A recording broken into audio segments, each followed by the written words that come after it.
and welcome to That Pretentious Scripturian Society, otherwise known as Story Sirens Studios. Hello, everyone. Hello. I'm one of your hosts, Gino.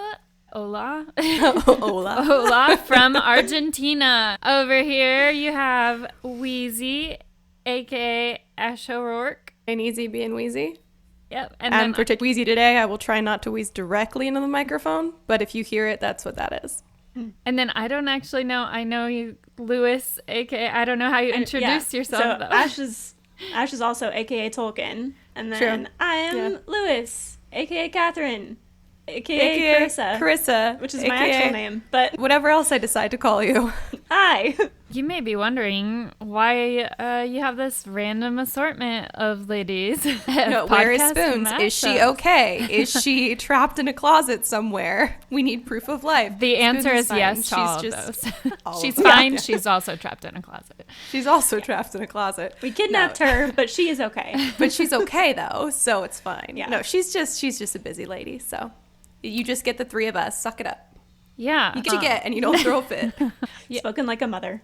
So we're just here to, if you guys didn't hear, I don't know. I'm not sure if we ever mentioned this, but we had this retreat recently, this writer's retreat. Oh, yeah. That's right. We totally did that, didn't we? Yeah, I don't think we've ever mentioned it before. I don't think we mentioned it at all. Don't post about it way too much if you guys follow us on social media. We haven't been talking about it for like a year, and Ash was like super psyched. No way.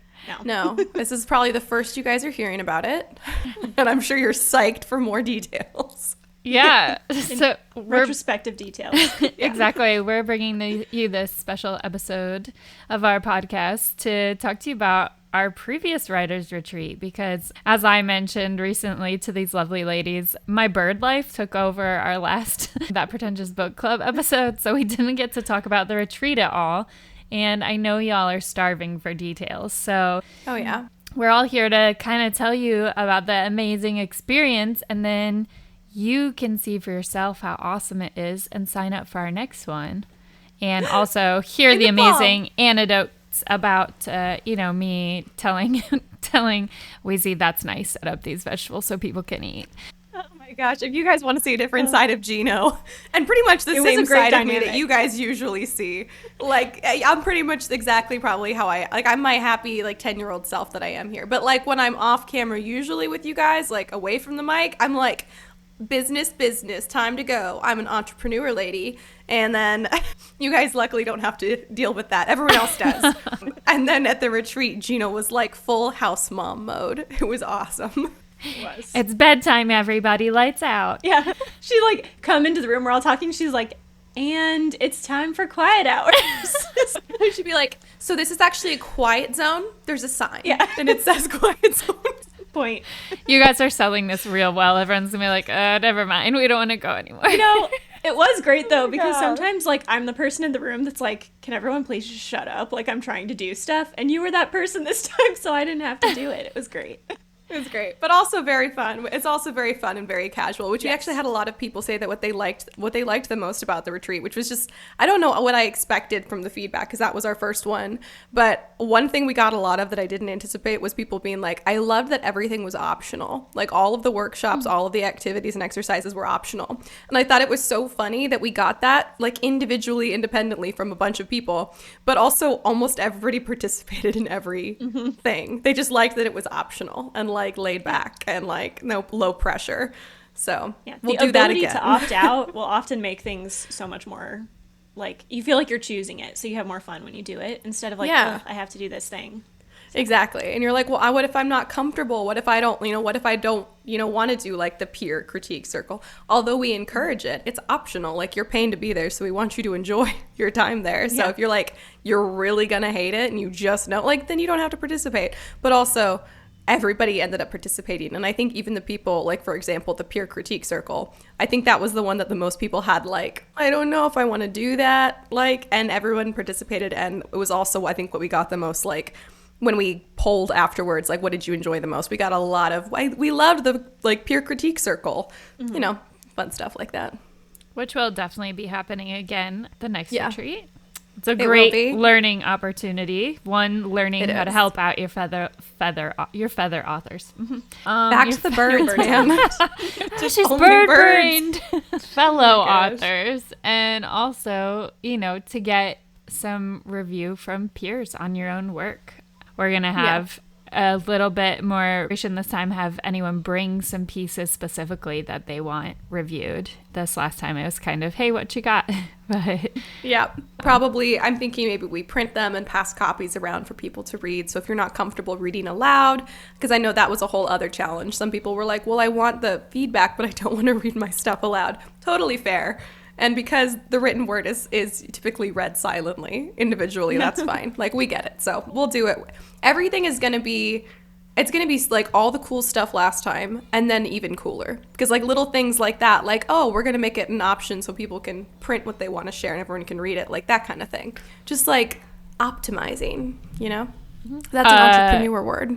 a third option that will also be offered is I can read your story aloud with different voices and accents if you prefer it that way. So I love it. I didn't actually know that until just now, but I'll be taking advantage of that one. Get as many characters as you possibly can in like one page and force all the voices. Oh, The evil wow. laugh. there's actually a UN meeting in this scene, and it's Yeah. That's actually Accents exactly from what I the was accents. thinking. I was actually thinking maybe I need to do like a political thriller so I can have a UN meeting so I can make you read a bunch of stuff in Every different accent. accents. Get the German. Oh, how thrilling. Mhm. Yeah. Yeah, it'll be good. But for real, no matter what Wheezy tells you, I was nice. I'm not mean. She I'm was just as nice. hard. I It don't mean to say wasn't. that. No. No, she It was. wasn't a It was mean just, thing. It was just a structure thing. only Yeah. mean to Wheezy. It's true. She was. I promise she was only mean to me. She wasn't even mean. It was just so funny because usually she's more like la di la, like free spirit, having a good time. Like when it comes to like all of the planning stuff, and I'm like business planning, revenue projections, and then we got there and it just flipped, and it was hilarious and amazing. And yeah, great. it was fantastic. But she still participated in like most of the stuff too, and it was really fun, and everyone enjoyed her, and nobody knows her real name, and I'm so proud of that. So if you also want to never learn her real name but want to feel a lot closer to her, this is your opportunity. So, Catherine, you didn't have, like, you weren't a big part of the planning process. So, do you want to give kind of your view or opinion? I don't know, of what you expected or what surprise? I don't know. Just anything. Oh yeah, yeah. What was your first impression? Yeah, there we Yeah, go. I- First impression. I had such a like weird experience, I think, because like I was there when you guys were setting up and like last minute like preparing stuff and everything, but then I also like wasn't involved. So it was, I mean, I had fun. It was great. I think it's because I've never been on like a writer's retreat, so I like really had no idea what to expect. I was just like, okay, like we're gonna go to this house somewhere and everyone will sit down and write. And like Ash had talked to me beforehand. She's like, do you want to do like a workshop or whatever? And I was like, oh, okay. And I agreed like 4 months ahead of time. So then I had totally forgotten and had to plan it like last minute. And it was awesome, But- by the way. We also got a lot of I know, I feedback had that people fun. really liked your talk. But yeah, so I kind of knew there were going to be like workshop things going on, but I had no idea really what that meant because again, like I'd never been to one before. So we drove up and I was very impressed with the house or whatever it was. Yeah, It was the like a mansion gorgeous to me. venue. It was so nice. Yeah, that's all Gino. Yeah. Gino finds all of these Yes. gorgeous venues. Yeah. It was very cool. And, we were like, I was sort of helping set up and I just let Gino tell me what to do. And I feel like I was in the way for the most part, but I was just like, No. cool, this is fine. Everyone, like we did little signs on the doors about whose bedroom was whose. And so it was very easy to find your way around, which is always stressful for me because I'm like, I don't want to take someone else's room. And Goldilocks it. yeah, we did some like icebreakers the first night to kind of get to know everyone because it's weird because you don't know these people and they're strangers. And it's funny because a lot of people were like, yeah, we weren't sure if it was a scam, but we came anyway just to see. We're So not many people. escaping. I've literally had somebody For reach out real. about this next retreat and be like, I wanted to apply, but then I decided not to because I'm afraid for security reasons. And I was like, Yeah. I understand your feeling. That's okay. Like, But we're But real. it it's was legit. safe. We are We're real. real. And so now we have other people to validate that. So that's nice. As the most aggressively introverted person that I know, did you feel comfortable And like, how about you said icebreaker activity, and I feel like I can hear like a collective of people listening. Yeah. Like, no, was it bad? No, it was calm. It was, I think really the only thing we did, you guys kind of led the conversations and were like, welcome, like here's kind of here's the setup, right? Like there's going to be quiet hours and quiet zones, and we're going to do the yoga in the morning, and we're going to have dinner at this time or whatever. So you kind of like set the schedule, and then we did like what did you call them? Like the vision boards. Vision boards. And that was fun because then you can kind of just do it on your own if you want. We had like all the materials, you could make your own, but then like if you see someone else doing something, you can say like, oh, that's really cool, I really like that image or whatever. Hannah, who was like one of the girls, she like really liked my stencil work because I was doing the stencils, so I was like, oh my god, your vision board was beautiful. Thank you. But it was like, just kind of a nice way to, like, you could participate, but you didn't have to, kind of thing. Like, you could make it an individual thing rather than a social thing, but you could also do both.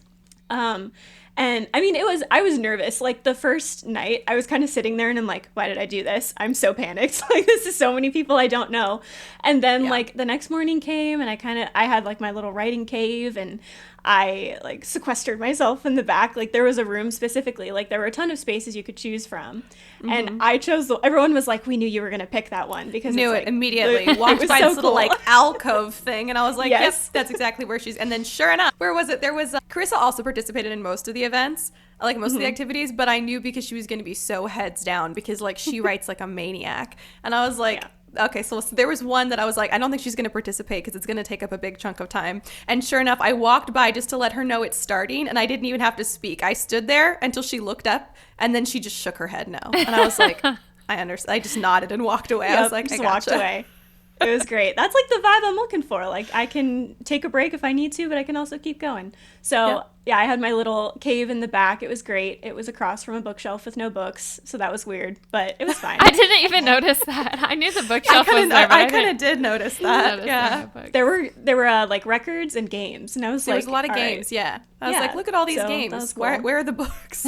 But yeah, so I kind of got into my writing zone, and like I said, it like the ability to take breaks and like have other people around was actually kind of nice. Like I would occasionally go out to just like get a soda or like refill my water or whatever, and it was kind of cool to just have other people around. I could kind of mentally like distance myself from whatever I'd been working on at the time, and then like go back to it. And then like meal times were fun. The food was great. Gino is excellent. It was all Gino. And we've had some questions of for people who've reached out, like are we able to like cater to specific like meal preferences or dietary restrictions? Yes. If there's something that you just are absolutely are not going to eat at 100% not, let us know. And if you have dietary restrictions, let us know as well. And it's all in when you guys apply for the retreat. There's like questions in there. So yes, to answer that question. And Gino did fabulously too. It wasn't like we had someone who couldn't eat dairy and we were like, okay, cool, you can sit there and eat celery all weekend. Like it was real food. No, we give her carrots too, not just celery. Yeah, also carrots.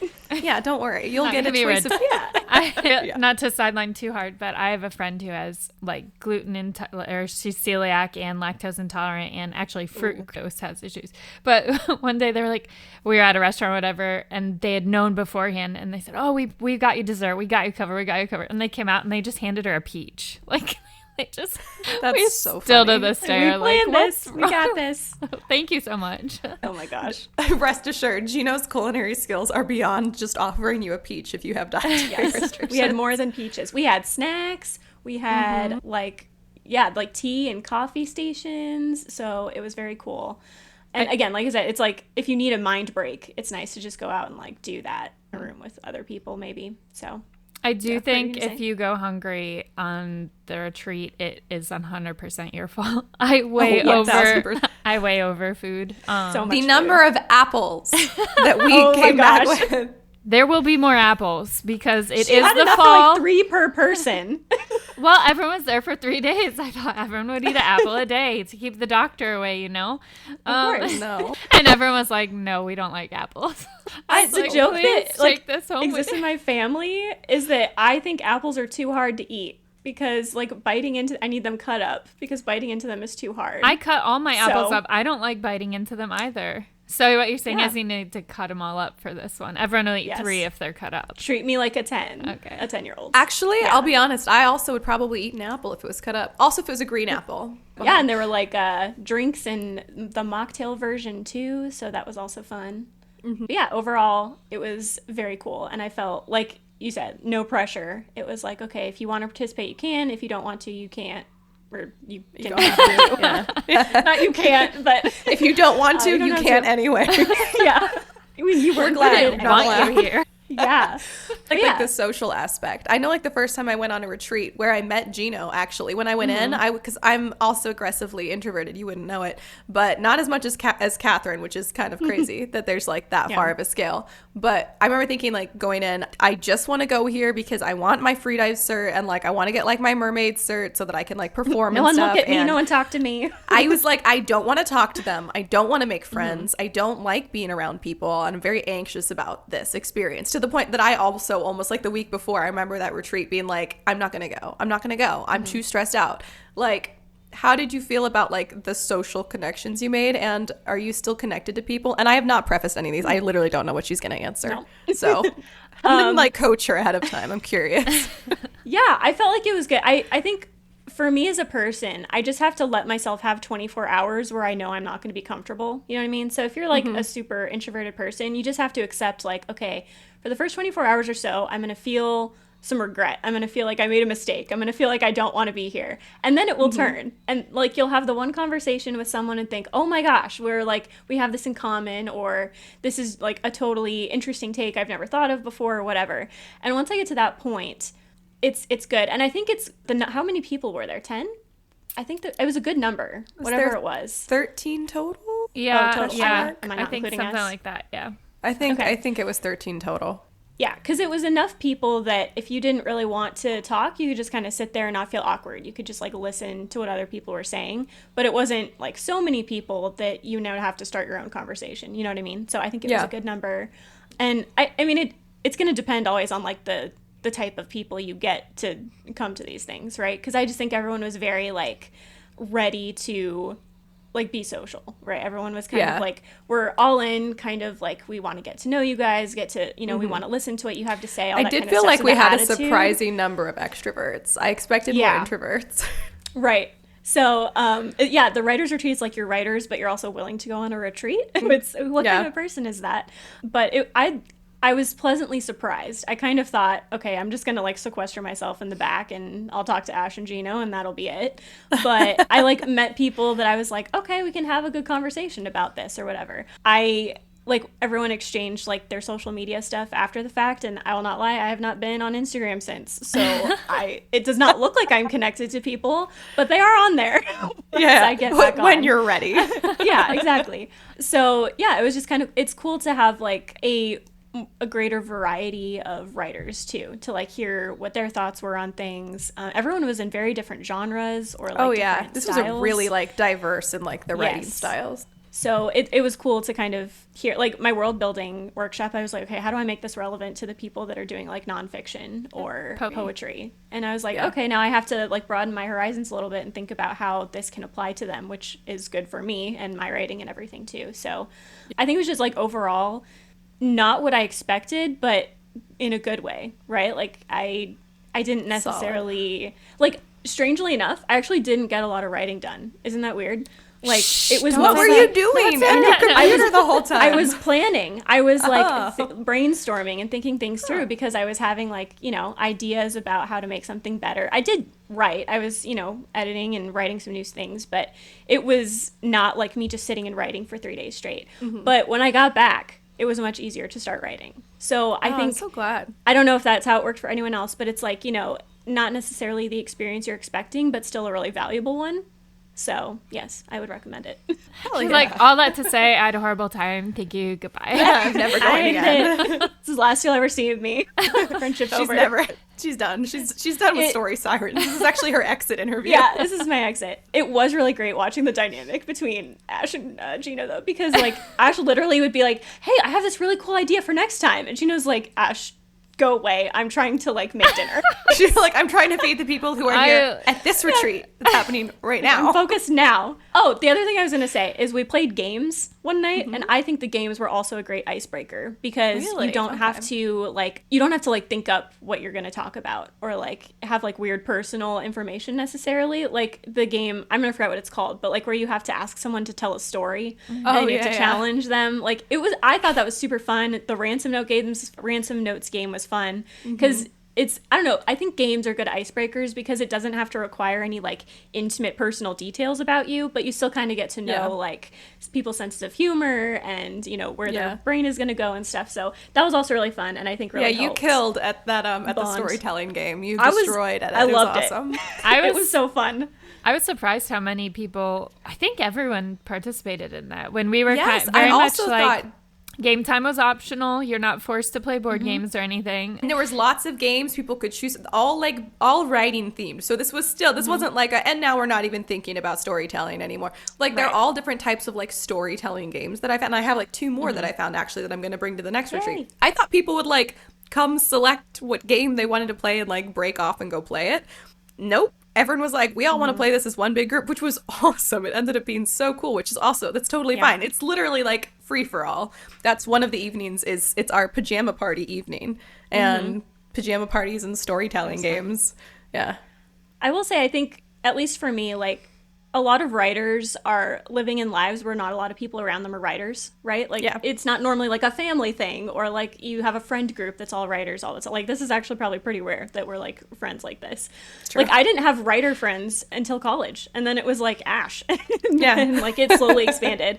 So, and like 2 of the girls that came, they were friends beforehand, but everyone else was individuals. So I think a lot of writers out there are just not used to having like like-minded people, not even necessarily like totally like-minded, but just like we have this thing in common, we share this thing. So like you put out a board game that's writing related or like would appeal to a writer, and like that's not a game that would fly at like my family function. It's not something I have you get all of the games that I brought, all the ones I brought to this retreat, I have owned for years. And no one will play them with me because no one will play them. Right. So I think it was just cool. Like everyone saw the games. They're like, okay, this is my opportunity to like really have fun with this type of a game.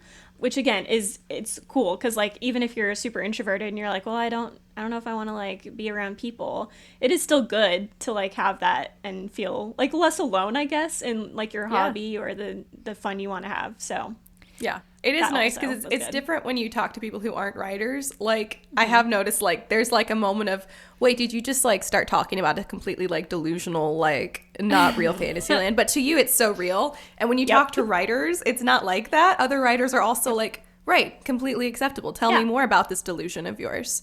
Like, define that? Okay, go on. Okay. All right, delusions. I also have some. Let's talk about it. Exactly. Awesome.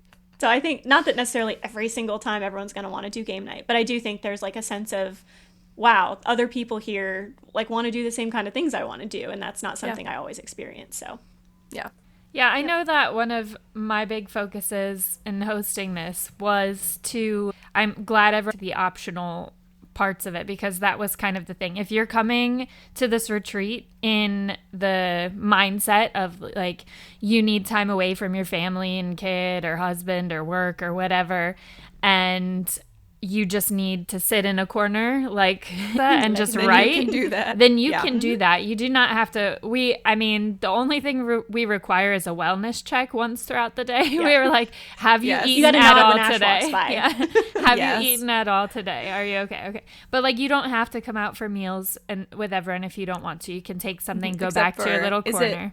So however you're coming into these retreats, if you're coming in to make friends and you want to, even during writing times, we have some in the morning writing times that is like strictly solo writing. Find the area you want to write in and solo write there. Quiet areas all over. There are some you can talk areas, but it's not like group writing encouraged. And then we do have lots of period of times that you can choose whether you want to solo write, find a quiet area. And by quiet area, I mean enforced quiet areas. Our signs, people. Or or one of the group writing areas that are not quiet areas that are fully available at that point to sit there and just discuss your ideas with each other and run them past other writers who, like Ash was just saying, well, both of you were just saying, like-minded people. Like, I could talk to my partner all day about, hey, I have this great idea for this fantasy story, blah, blah, blah. And they don't really like to read and they're not really into fantasy. So they're like, yeah, it sounds great. And I'm like, okay, thank you for this feedback. But when you're there with this was incredibly helpful. Yeah. When you're there with other like-minded people and writers, and you both decide to sit in the group writing area, so you're both open to discussion, you can say, hey, so I'm working on this part, and I was thinking, what if I introduce this character, this happens, and they can be like, that would be great, I would add this, or I don't know that, like, I don't really understand that, and you can work on that from there. So, and then like the workshops, I think we had one workshop, kind of a midday workshop that we had like 4 or 5 people come to, and everyone else was like, no, we're in the zone, we're going to write. But most of the other workshops, people decided, and you'll know beforehand, so you can decide. And you Which don't have ones to you wanna sign go up to. for them either. So if you were like, oh, I want to go to this one, but then you're like deep in the writing and you're in the trenches of it and you're like, okay, never mind, I'm going to keep at it, then go ahead and keep at it. Again, like the pajama party time, we 1 or 2 people who decided that they were going to continue writing at that point, and they kind of left for a quieter part of the house and they pounded out some more, So it's very much, we want you to have a good time, feel comfortable, and have a space to be able to be creative, to be able to write if you need that break to just focus, or to be able to, like maybe more as Carissa did, gather ideas and everything so that you're more prepared when you head back to reality to sit down and get out what you need to get out. Whatever you need as a writer, we have tried to design the retreat so you can fill your cup at the retreat. Whatever it is that you need, we've tried to arrange it so we can provide that. Exactly. So our next one, if you haven't heard, is in PA, October 16th. Pennsylvania. Yes. Central Pennsylvania. So it's going to be in Huntington, Pennsylvania. Yes. October 16th through the next 19th. 3 days, 4 days. Yep. I'm good at 16th math. to 19th. So it'll be Thursday evening. It's not like all day Thursday. You come in the evening, we'll do dinner and our opening and everything. And then you can write all day Friday, Saturday, head back Sunday. Again, you can meet some people who might help you on your writing journey. We are looking into maybe having some more guest speakers this time. So we're always trying to improve, and we're excited for this one and excited to see you there. So you can go to our website, Story Sirens Studios, to sign up. You can message us on Instagram or Facebook. That Pretentious Book Club or the Scripturian Society. Exactly. Either one. Yeah. Or you can email us at contact@storysirensstudio.com too if you want. We do have on the website, we've got a whole page that's got like testimonials from people from the last retreat, not just Carissa, and some other like more specific details about this upcoming retreat too if you guys want. I will say every private room is booked this time, so we do have spaces left in the bunk rooms, and these are really nice bunk rooms. This is a really gorgeous venue. The last venue was also gorgeous, but these bunk rooms are beautiful. And we're going to be so we've still got plenty of surrounded by spaces. fall foliage. We've got leaves, trees all around us, and it's going to be October in Central PA, so it's going to be gorgeous. And hopefully gorgeous weather, whether it's nice, cool, chilly fall weather or just cool fall weather. Plenty of opportunity to write inside or outside. This past retreat, a lot of people chose to write outside. In Texas, we actually had pretty nice weather for that. Yeah, it was really nice. Yeah, we did get one storm, which was kind of awesome. It was great. It was the perfect atmosphere. We had a mysterious dog appear. Yeah, we and join the adopted a retreat. dog. Yep, named her Louisa May. Yeah, and then so we've only had I think 1 or 2 people from the last retreat take advantage of it, but we also do have a page on the website where we're featuring any of the work that our retreaters want us to, like anything they're working on, if they want us to share it out with our audience, we're doing that. And this is sort of a segue, but I'm also in the process of opening a bookstore in Hutto, Texas, which is like an actual brick and mortar bookstore, which is really great. And my hope is to get to connect with some of the retreaters and maybe feature some of their work moving forward in the store too. I think that would be really cool. So it all kind of blends together. If you can't tell what my entire life is about, this is what it's all about. So that's cool. And you'll get to, it's all about birds for Gino. Birds and books. Birds and books. Oh, that's cute. That's actually really cute. Anyway, so yeah, there'll be cool things, cool opportunities to sort of like spotlight what y'all are working on. If you're interested, you don't have to, but you'll definitely make connections with people. It's literally how I met Gino, was at a retreat. And now look, like, did not know her. And now from they're anyone starting else in the their world. own. Also, And now we're starting our own. super So cute sweet. goodie bags you will receive. Yes, Ooh, a that's goodie right. bag is Those an were cool, too. understatement, you guys. We do custom merch just for retreaters. You will get artwork that's exclusive to the retreat, so only people at the retreat. I've started working on, if this is not your first retreat, but your second, because we do have people who are returning for this retreat from the last one. They're getting some new exclusive merch so that they're not just getting repeat items. So like every retreat you come to, you'll get some cool new like retreat 2 type merch. Swag. So it's going to be really cool. Some swag, Yeah. like good swag. I promise. It's not just like a few bookmarks and a good. sticker and a piece of candy. And I a think it's Tootsie really Roll. cool swag. And a Tootsie Roll. Yeah, it will be, at least you'll get a Tootsie Roll, you know? It's worth everything. it. Worth it. Everything. for It's that. absolutely on the worth way. it. Yeah. Yeah. Just to go back to like why we sort of started writing retreats. Well, I think Gina was the one who was like, this is totally possible and doable. And I was like, no way, for reals? Because my goal had been like last year that I was going to find a writing retreat and go to a writing retreat. And that was like my New Year's resolution. I don't know if y'all know this, if you've looked into writing retreats out there, but they're incredibly expensive. So this is kind of the solution for that. So that's why I've tried to price it as low as we can price it to make it accessible for people. We're trying to find really cool locations, but you don't have to have a passport to get to them. And anyway, so that's kind of why we're trying to do this the way that we are. So just to put that out there for context, this is like the every man's or every woman's rather writing retreat, because right now it's all ladies. Although in the future we have dreams to do co-ed retreats too. So like Yeah. we're growing, and next year we're going to start doing them quarterly. So you will have opportunities. If you can't make October 16th through 19th, you will have an opportunity to do another one, and even maybe some international retreats in the future. For those of us who do want to go to a far-flung locale, and do have passports. and who do in fact have don't worry, you'll all have plenty of notice to get your passports. But yeah, so that's the idea. And you get to pick a quote, whatever quote you want. That's right. We let all the attendees pick a quote that's going to go on the back of your retreat t-shirt. Shirt. So That was very pretty fun cool, stuff. too. It's like small details already that forgot that. personalize it that are very cool. So Yeah. you feel like here's a unique experience only this group of people had, and that's kind of fun. It's true. So, There's no like rinse and repeat with anything. Every retreat's going to be completely different. right. So yeah, we hope to see you there at the next retreat. And Yeah. I don't know how to sign off because we're combined podcasts right now. So Pinkies up, and what is our? I'll see you on the next page, I think. Yeah. Excellent.